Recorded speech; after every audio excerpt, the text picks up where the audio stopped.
Hello everyone, कैसे हैं आप लोग? उम्मीद है बढ़िया ही होंगे। और अब हम लोग 7.5 पढ़ रहे हैं, integration by partial fraction method. ठीक है, तो क्वेश्चन नंबर 8 तक मैंने बताया था। अब आगे का क्वेश्चन मैं डील करूँगा। अब आप लोगों का एग्जाम कुछ नज़दीक आ रहा है। ठीक है, एग्जामिनेशन की तैयारी के पर्पज से मैंने सोचा है कि अगले महीना से, सितंबर महीने से जो है, मैं एक शॉर्ट टाइप का क्रैश कोर्स निकालने वाला हूँ ऑनलाइन। ठीक है, तो क्रैश कोर्स में क्या होगा कि हर टॉपिक का कॉन्सेप्ट आपको बढ़िया से समझा देंगे और उस पर आधारित जो इम्पोर्टेंट सवाल है जो एग्जाम में पूछा जा सकता है वो आपको क्लास में बढ़िया से डिस्कस करेंगे। ठीक है, तो उस क्रैश कोर्स से आपको एग्जाम के लिए काफ़ी फायदा होगा।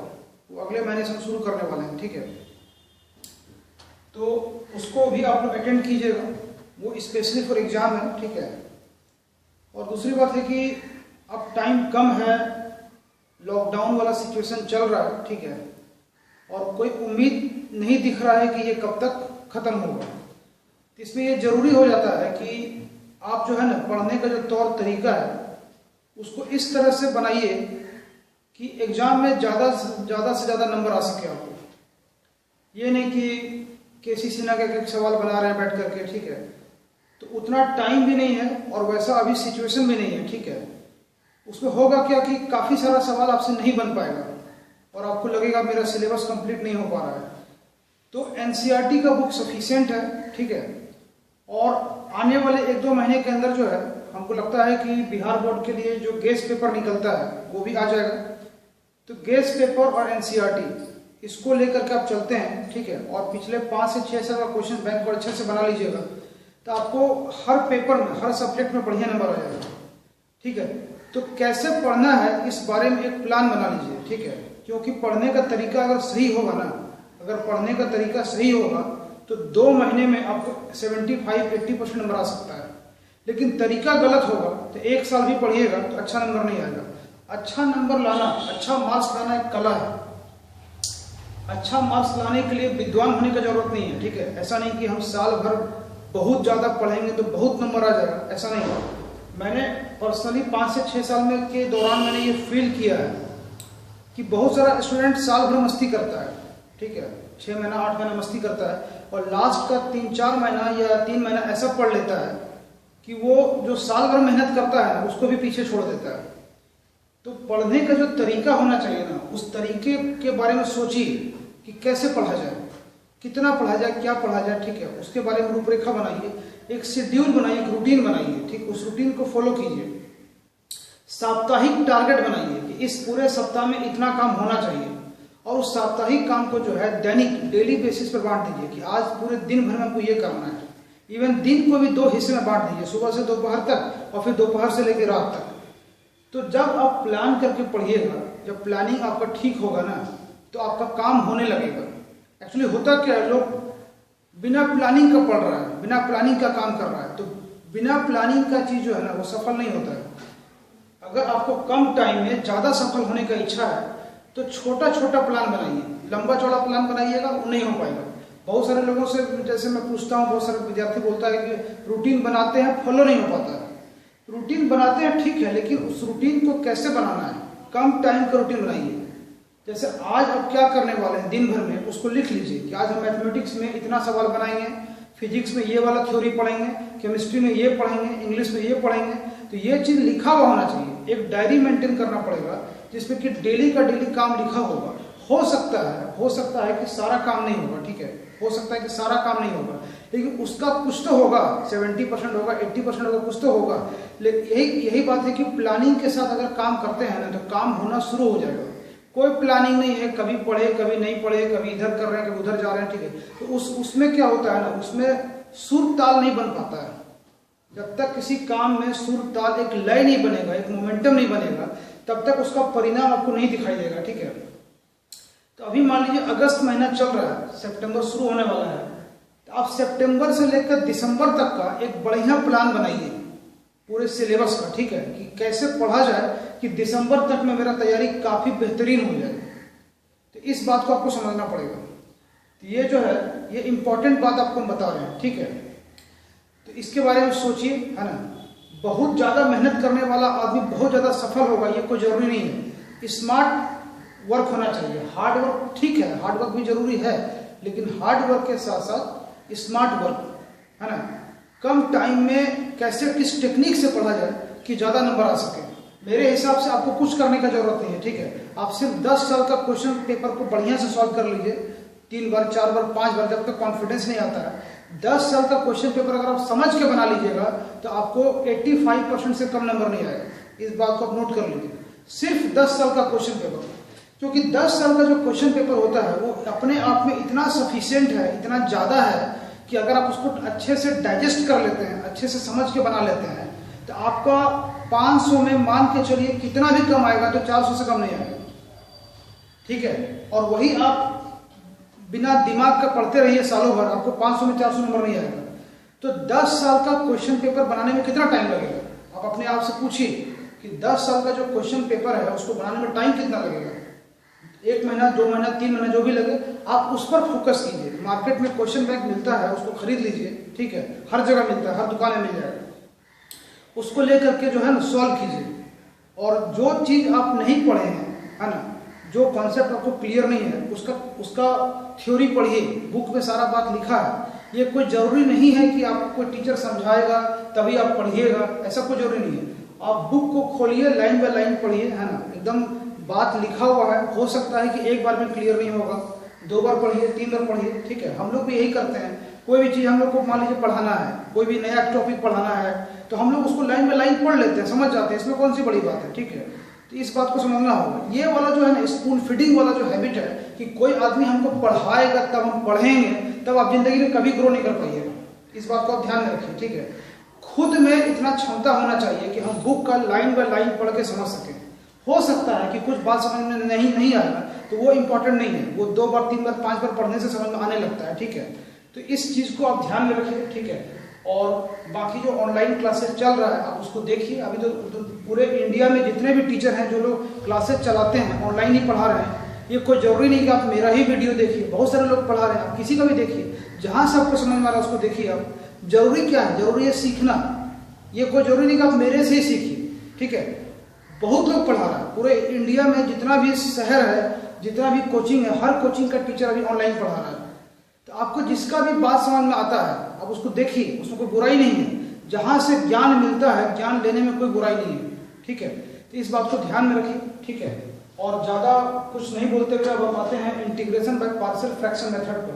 नहीं तो सारा का सारा टाइम चला जाएगा आपको मोटिवेट करने में, और मोटिवेट करेंगे तो कितना देर आप मोटिवेट रहिएगा, 2 घंटा, 4 घंटा, 6 घंटा, या 1-2 दिन, फिर भूल जाइएगा, ठीक है। तो खुद को मोटिवेट खुद से कीजिए।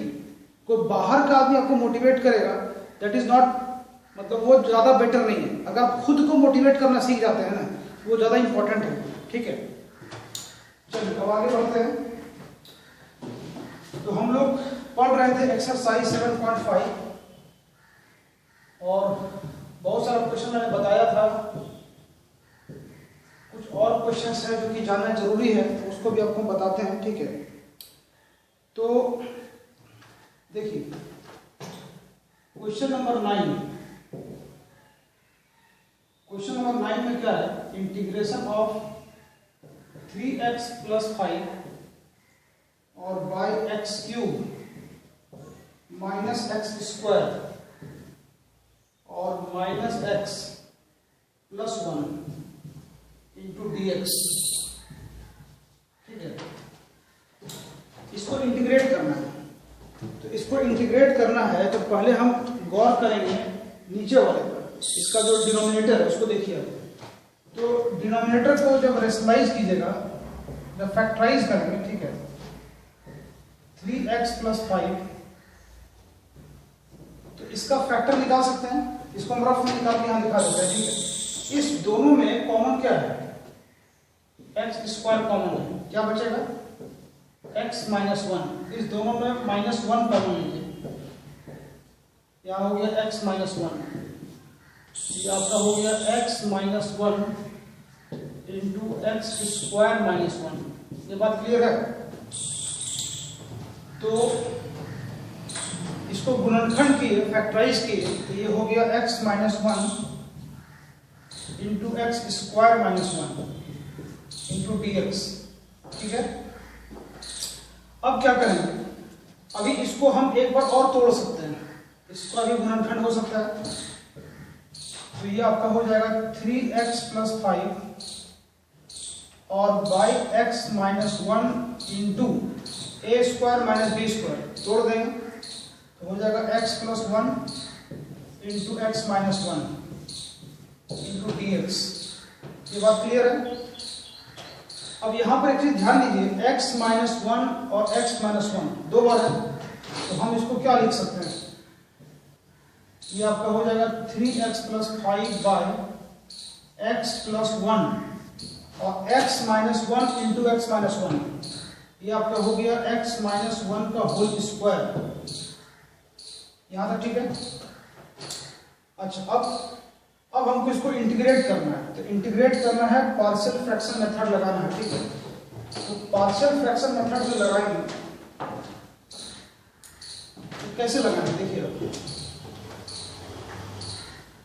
यहां पर जो डिनोमिनेटर है ना px बाई qx, तो qx की जगह पे ये पूरा है, तो यहां पर एक चीज गौर करना है ना, ये जो है नॉन रिपीटेड लीनियर फैक्टर और ये रिपीटेड है। रिपीटेड क्यों है, क्योंकि पावर 2 लगा हुआ है। तो इसको कैसे ब्रेक करेंगे, देखिए आप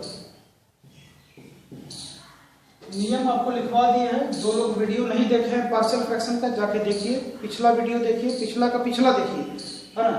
तो जब शुरू से देखिएगा ना तो ज्यादा समझ में आएगा। ठीक है, तो 3x प्लस 5 और नीचे में क्या है x plus 1 into x minus 1 का होल स्क्वायर। ठीक है, इसको क्या मानेंगे, आपको नियम हम बता चुके हैं। नियम के अनुसार a बाई एक्स प्लस 1 और यहाँ होल स्क्वायर जब रहेगा तो ऐसे लेना है b बाई एक्स माइनस 1 और plus c by x minus 1 का होल स्क्वायर। ये बात समझे। तो जब होल स्क्वायर रहता है तो एक बार हम x माइनस 1 को लेंगे, फिर x माइनस 1 का होल स्क्वायर कर लेंगे इस तरह से, और ऊपर में abc। अब इसमें क्या करना है, अब इसमें एलसीएम लेना है। ठीक है, एलसीएम ले लेंगे।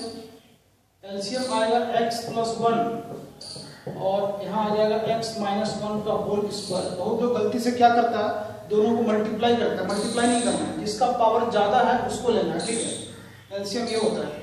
अब उसके बाद x प्लस 1 से डिवाइड करेंगे तो a इंटू एक्स माइनस 1 का whole square plus b into कितना, भाग देंगे इससे, तो हो जाएगा x plus 1 into x minus 1, ये हो गया, और यहाँ हो गया c इंटू कितना x प्लस 1। दिखाई दे रहा है। अच्छा, एलसीएम का प्रोसेस पूरा कर दिए। अब इतना बराबर इतना, तो दोनों का जो डिनोमिनेटर है दोनों का हर कैंसिल हो जाएगा, सेम है। यहां से हम लिखेंगे इस तरह से, दोनों का जो न्यूमरेटर है, दोनों का जो अंश है वो बराबर कर देंगे, है ना। तो यहां से हो जाएगा a इंटू एक्स माइनस 1 का whole square plus b into x plus 1 into x minus 1 और plus c into x plus 1 बराबर कितना 3x प्लस 5। ये बात क्लियर है। चलिए, अब हमको क्या करना है, इसमें मेनली हमको निकालना रहता है ABC। अब ABC कैसे निकलेगा, आपको तरीका बताए थे। अब देखिए कौन सा वैल्यू पुट करना चाहिए। जैसे हम x का वैल्यू पुट करते हैं 1, अगर हम x का वैल्यू 1 पुट करेंगे, इससे फायदा क्या होगा, 1 माइनस 1 ये 0 हो जाएगा। यहाँ देखिए 1 माइनस 1 ये पूरा 0 हो गया। यहाँ रखिए 1 प्लस 1 2 हो गया 2c, और यहाँ भी रखिए 1, 3 इंटू 1 3 प्लस 5 8, यहाँ से c निकल गया, c इक्वल टू 4, है ना, c निकल गया। अच्छा, और कौन सा मान ले सकते हैं, मतलब किसी दो को 0 करेंगे तो तीसरे का मान निकल जाएगा। तो आपको देख के बताना है कि कौन सा वैल्यू पुट किए। जैसे 1 पुट करने से क्या होगा, ये 0 तो c निकल गया। तो और कौन से वैल्यू ले सकते हैं, अब हम रखते हैं x का वैल्यू -1। -1 रखने से क्या होगा, -1 + 1 ये पूरा 0, -1 + 1 ये पूरा 0। अब यहाँ रखिए -1, -1 -1 -2 का स्क्वायर 4, तो 4a बराबर, यहाँ रखिए -1 -3 + 5 2 हो गया, यहाँ से a निकल गया 2/4 यानी 1/2, a निकल गया, c निकल गया, क्या बचा, b बचा है ना। तो b निकालना है, तो अब कोई भी वैल्यू रख सकते हैं। तो अब 2 मान निकल गया, तो तीसरा वैल्यू निकालने के लिए कुछ भी पुट कर सकते हैं, ठीक है। ऐसा कोई जरूरी नहीं है कि कोई पर्टिकुलर नंबर रखना है, ऐसा कुछ नहीं है, ठीक है। तो जैसे हम मान लेते हैं कि एक काम करते हैं, 0 पुट कर देते हैं। 0 बहुत आसान है, ठीक है। तो 0 रखने से देखिए क्या क्या होगा। अगर हम x का वैल्यू 0 पुट करते हैं, 0 -1 -1 का स्क्वायर 1 × a हो गया।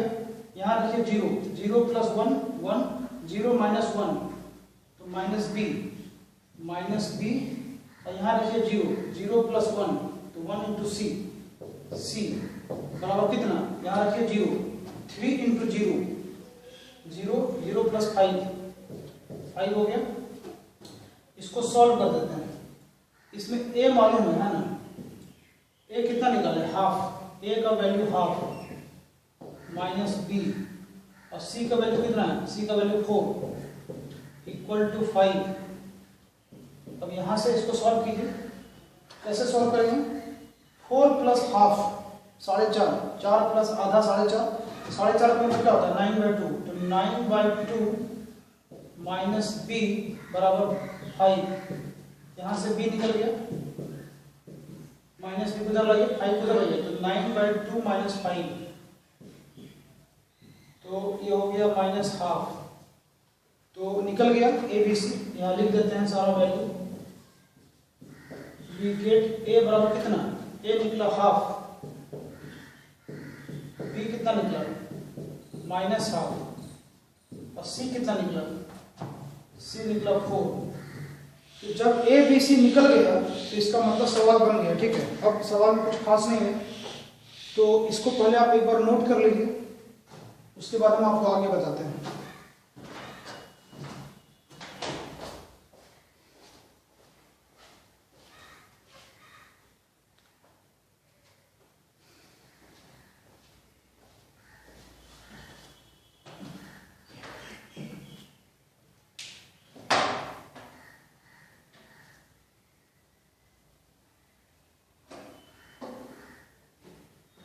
चलिए आगे बढ़ते हैं, ठीक है। ABC निकल गया है।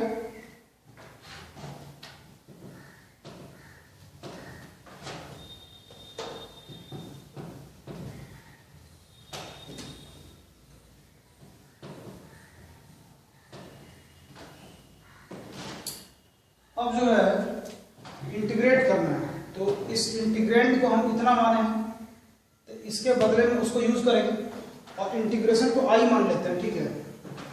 इंटीग्रेशन को हम i मान लिए, तो आपका जो ये इंटीग्रैंड है जिसको इंटीग्रेट करना है उसको हम इतना मानेंगे, तो इसके बदले में ये आ जाएगा पूरा।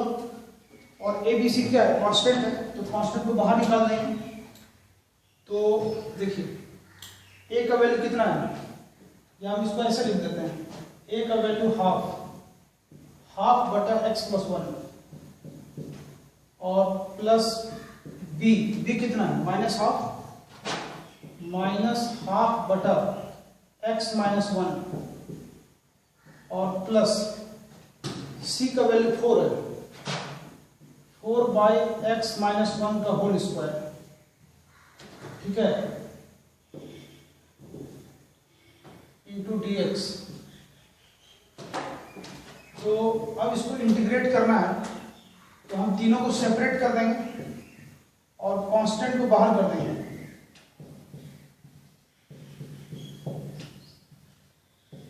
-½ into 1/x - 1 into dx plus 4 into integration of 1/x - 1 का होल स्क्वायर इंटू dx, ये ठीक है। अब इसके बाद इंटीग्रेट कर दीजिए, तो 1/2 log mod x प्लस 1 और minus half log mod x minus 1, और इसका इंटीग्रेशन मालूम है आपको, 1/x² का इंटीग्रेशन क्या होता है याद है, -1/x। उस फॉर्मूला के अनुसार इसका हो जाएगा -4/x माइनस 1 प्लस कांस्टेंट। जो लोग नहीं समझे यहाँ पर बगल में लिख देते हैं, जैसे 1/x² का इंटीग्रेशन क्या होता है, -1/x। इसी फॉर्मूला के आधार पर इसका इंटीग्रेशन इतना हो गया, जहां 4 कांस्टेंट है 4 से मल्टीप्लाई कर दिया, ठीक है। ये इसका आंसर है, इसको नोट कर लीजिए।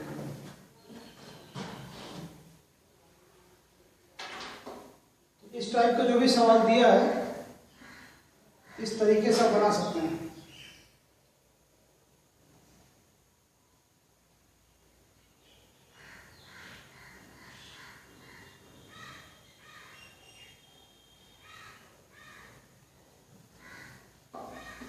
चलिए कुछ और भी सवाल डिस्कस करते हैं। आई होप आपको समझ में आ गया होगा।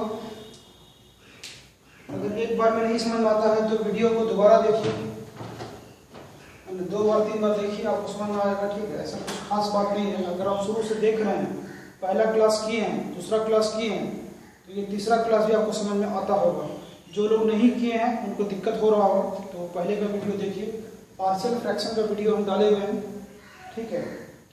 और अपने फ्रेंड्स के साथ शेयर कीजिए। हो सकता है आपके किसी फ्रेंड को कठिनाई होता होगा समझने में, तो हो सकता है देखने के बाद वो समझ जाएगा, ठीक है।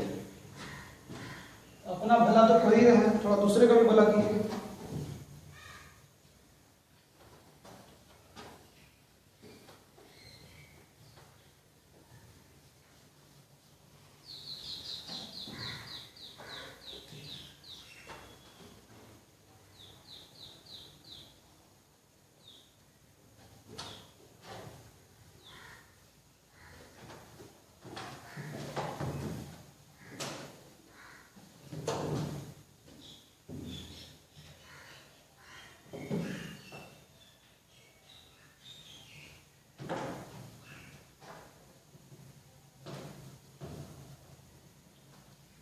चलिए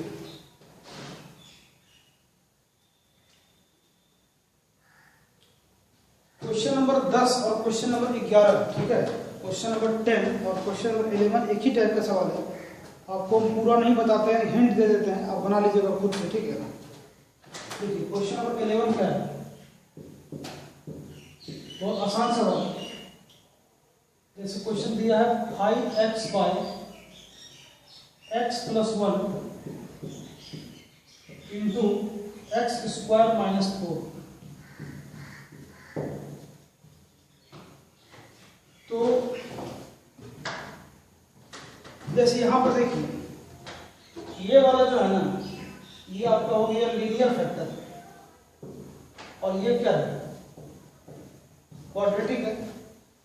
लेकिन मेरा पहला प्रयास जो है, मेरा पहला कोशिश ये रहेगा कि क्वाड्रेटिक वाला जो एक्सप्रेशन है उसको ब्रेक करेंगे लीनियर फैक्टर में। जब वो ब्रेक नहीं होगा ना, तब हम वो नियम लगाते हैं bx प्लस c वाला। यहाँ पर पहले हम इसको फैक्टराइज करने का कोशिश करेंगे, और देखने से लग रहा है कि फैक्टराइज हो जाएगा, ठीक है। तो फैक्टराइज कर देते हैं, यानी गुणनखंड कर देते हैं। इसका जो गुणनखंड होगा x प्लस 1, और इसको तोड़ेंगे तो क्या हो जाएगा, x plus 2 into x minus 2 into dx। ये बात क्लियर है। अब ये क्वाड्रेटिक नहीं रह गया। ये सारा जो आप फैक्टर देख रहे हैं, जितना भी गुणनखंड देख रहे हैं, ये क्या है, ये है नॉन रिपीटेड, सॉरी नॉन, यहां लिख देते हैं, ये है नॉन रिपीटेड, यानी कोई भी टर्म रिपीट नहीं हो रहा है, ठीक है। Non repeated linear factors. Non repeated का मतलब कोई भी जो टर्म है, कोई भी जो फैक्टर है, वो एक ही बार है ना, 2 बार नहीं है, 3 बार नहीं है, 4 बार नहीं है, ठीक है। उसको बोलेंगे नॉन रिपीटेड, और सारा ये लीनियर फैक्टर है। तो इस कंडीशन में आपको हम बताए थे कैसे इसका लिखना है पार्शियल फ्रैक्शन, इसका पार्शियल फ्रैक्शन लिखना है इस तरह से।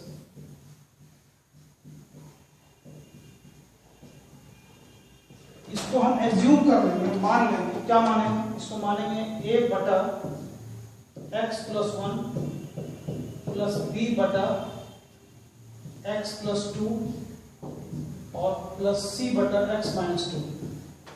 अब यहां से इसके आगे आपको खुद से बनाना है, ठीक है। तो वही काम करना है, एलसीएम लेना है, ऊपर में जो आएगा उसको लिख देना है। दोनों तरफ का हर समान है तो दोनों का हर कट जाएगा, ऊपर वाले को ऊपर वाले के बराबर करेंगे और हम वहां से ABC निकाल लेंगे। जैसे ही ABC निकलेगा इसका इंटीग्रेशन तुरंत निकल जाएगा। तो जो भी झमेला है ABC निकालने में, और झमेला कुछ नहीं है, आप निकाल के देखिए निकल जाएगा, ठीक है। तो क्वेश्चन नंबर आपका 11 जो है हो गया। थोड़ा तेजी से आगे बढ़ते हैं, ठीक है।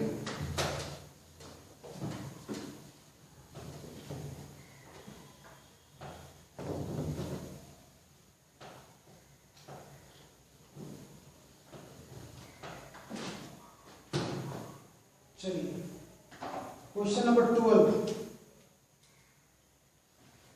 क्वेश्चन नंबर 12 इंपॉर्टेंट सवाल है, इसको हम आपको पूरा समझाएंगे, ठीक है। समझिए आप, integration of x cube plus x plus 1 और by x square minus 1 into dx। यहां पर इस क्वेश्चन को बनाने में, इस क्वेश्चन को सॉल्व करने में एक छोटा सा प्रॉब्लम है। क्या प्रॉब्लम बताइए? डायरेक्टली पार्शियल फ्रैक्शन यहां नहीं लगेगा, ठीक है। इस क्वेश्चन को बनाने के लिए, सॉल्व करने के लिए डायरेक्टली पार्शियल फ्रैक्शन नहीं लगा सकते। क्या कारण है? कारण यह है ऊपर वाले का पावर, पार्शियल फ्रैक्शन लगाने के लिए क्या बताए थे कि ऊपर वाले का पावर नीचे वाले के पावर से छोटा होना चाहिए। यहां पर ऐसा नहीं है, ऊपर वाले का पावर 3 है। पावर मतलब क्या? अधिकतम पावर, मैक्सिमम पावर कितना है? 3। नीचे वाले का पावर कितना है? 2 है। तो इस तरह के सवाल में हम डायरेक्टली पार्शियल फ्रैक्शन नहीं लगा सकते हैं। तो क्या करना पड़ेगा? तो ऊपर वाले के पावर को छोटा करना पड़ेगा, और छोटा करने के लिए क्या करना पड़ेगा? भाग देना होगा। तो भाग दे देते हैं। तो वो जो भाग दीजिएगा बगल में दे के दिखा दीजिएगा, ठीक है। अगर आप एग्जाम में ये क्वेश्चन बना रहे हैं तो बगल में भाग दे के दिखाइएगा, ठीक है। यहां देखिए x स्क्वायर माइनस 1 से हम भाग दे रहे हैं x cube plus x plus 1। ये वाला चीज एकदम आप दिमाग में सेट कर लीजिए कि पार्शियल फ्रैक्शन लगाने के लिए जरूरी है कि ऊपर वाले का पावर नीचे वाले के पावर से छोटा होना चाहिए, बराबर भी नहीं होना चाहिए, छोटा होना चाहिए, ठीक है। चलिए तो अब कैसे भाग देंगे? तो यहाँ हम x लिखते हैं, x से मल्टीप्लाई करेंगे, x क्यूब माइनस x घटा दीजिए आप, ठीक है। साइन चेंज होगा इसका, ये दोनों कैंसिल हो गया, यहाँ हो गया x प्लस 1, ठीक है। इतना बचा रिमाइंडर।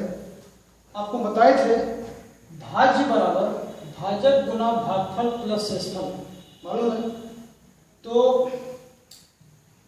उस हिसाब से हम क्या लिखेंगे?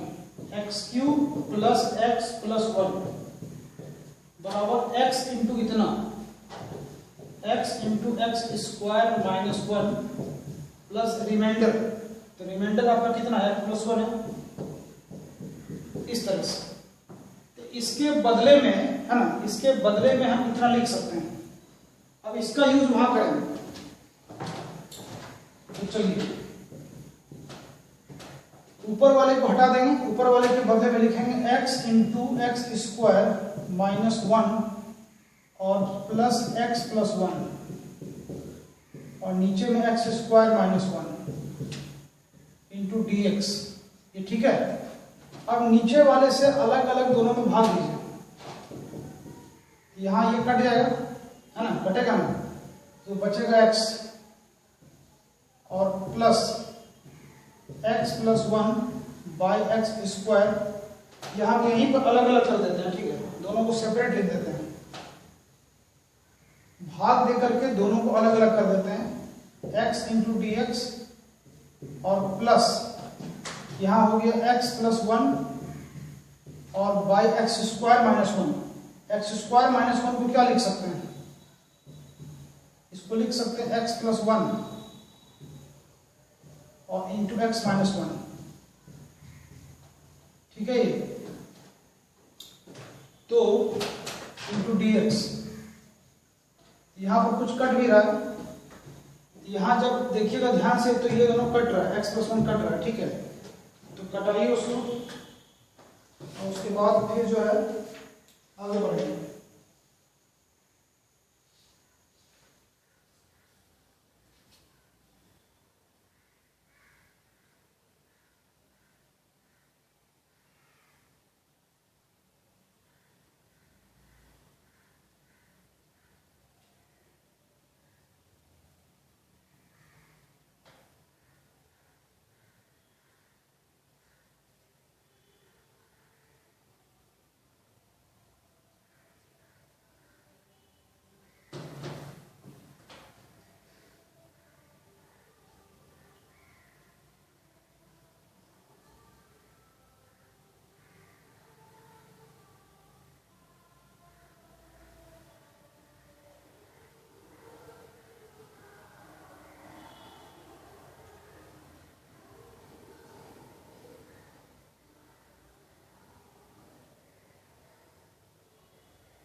यहाँ पर जो है एक छोटा सा मिस्टेक है, देखिए x प्लस एक्स, यहाँ हुआ 2x, यहाँ पर आपको लिखना है 2x प्लस वन। इस हिसाब से हमको यहाँ लिखना पड़ेगा 2x प्लस वन, ठीक है। रिमाइंडर की जगह हो गया 2x प्लस वन, ठीक है। चलिए इस वाले का इंटीग्रेशन तो आसान है, ये तो आप निकाल सकते हैं। इंटीग्रेशन तो हम आई मान लेते हैं और इसको इक्वेशन फर्स्ट मान लीजिए, ठीक है। अब हम इसको तो इंटीग्रेट कर सकते हैं, मैं इसको इंटीग्रेट करना है, ये तो आप आसानी से कर लीजिएगा। देखिए तो इसका इंटीग्रेशन निकाल लेते हैं। इसके हिसाब से let 2x plus one by x plus one into x minus one, है ना, इंटू इतना, ठीक है।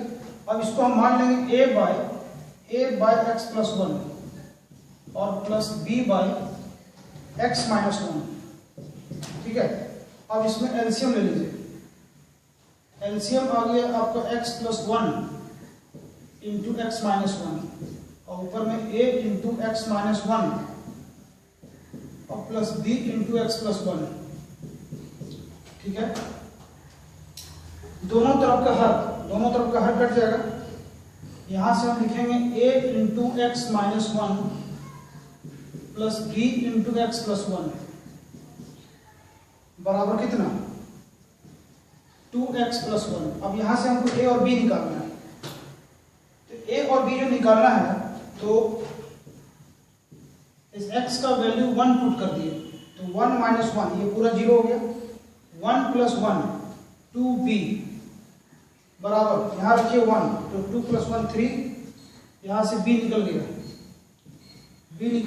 3/2। अच्छा एक बार x का वैल्यू क्या पुट करेंगे, x इक्वल टू रखिए माइनस वन, तो माइनस वन प्लस वन 0, यहां रखिए माइनस वन माइनस 2a बराबर, यहां रखिए माइनस वन, तो minus 2 plus one minus one, यहां से a निकल गया कितना 1/2, a निकल गया और b निकल गया। अब इसके बाद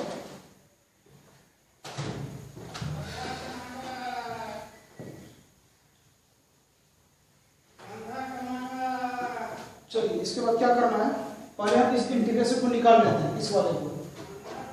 आपका ये जो इंटीग्रेशन है यानी कि integration of 2x plus one और by x plus one into x minus one into d x, तो यहाँ पर जो इंटीग्रेंड है आपका है ना 2x + 1 बटा इतना, इसको हम इतना माने हैं तो ये क्या हो जाएगा, a का वैल्यू कितना हाफ, तो 1/2 और बाई x + 1 और b का वैल्यू 3/2 है तो 3/2 by x - 1 into dx। Constant को बाहर कर देंगे और इसका इंटीग्रेशन क्या हो गया, log mod x + 1 और plus 3/2 into log mod x - 1। ठीक है, निकल गया। अब इक्वेशन फर्स्ट का यूज करेंगे। फ्रॉम इक्वेशन फर्स्ट आपका जो इंटीग्रेशन है i बराबर x का इंटीग्रेशन क्या होता है, x का इंटीग्रेशन हो जाएगा x² 2 और प्लस इसका निकाल चुके हैं half into log mod x + 1 और plus 3/2 into log mod x - 1 और लास्ट में एक कांस्टेंट c लगा देना, हो गया आंसर। तो इस क्वेश्चन में जो इंपॉर्टेंट बात वो ये है कि ऊपर वाले का पावर नीचे वाले के पावर से बड़ा है तो पहले जो है भाग देना है और भाग दे करके उसको अरेंज करना है ताकि पार्शियल फ्रैक्शन लगाने के पहले ऊपर वाले का पावर नीचे वाले के पावर से छोटा हो जाए। तो ये इंपॉर्टेंट क्वेश्चन है, इसको आप लिखिए, है ना।